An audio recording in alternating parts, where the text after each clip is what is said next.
Hi, everyone. It's Johnny. Welcome to episode 19, Adapting to New Challenges. Today, we're going to learn some expressions that are relevant in our ever evolving workplace.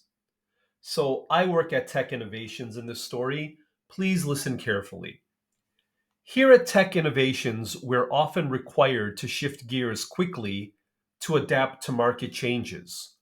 This means changing our approach or focus rapidly.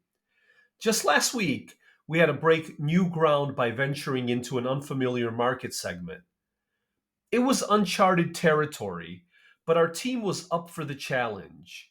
Staying on the ball or being alert and efficient is key in our fast paced environment.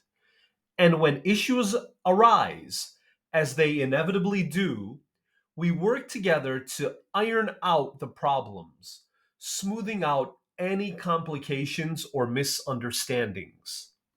Okay, let's look at some of the expressions. Shifting gears is very good in business. If you are shifting gears, you are changing your approach because maybe some new circumstances happened. For example, when the client's needs changed, we had to shift gears quickly. Very useful. Break new ground to do something innovative, like in an area where no one has gone before. For example, exploring this new technology means we're breaking new ground. On the ball is to be alert and to be responsive. For example, our team needs to stay on the ball to meet these tight deadlines. If you are on the ball, it means you're very aware of what's going on around you. You're quick to respond. Companies like people who are on the ball. And finally,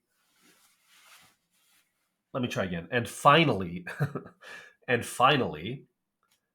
a very great expression, iron out. Like when you iron your clothes, you get rid of the wrinkles, right? It makes your clothes look nice. So in life, in business, when we iron out our problems, we remove difficulties or we find solutions to problems. We need to iron out these workflow issues to improve efficiency.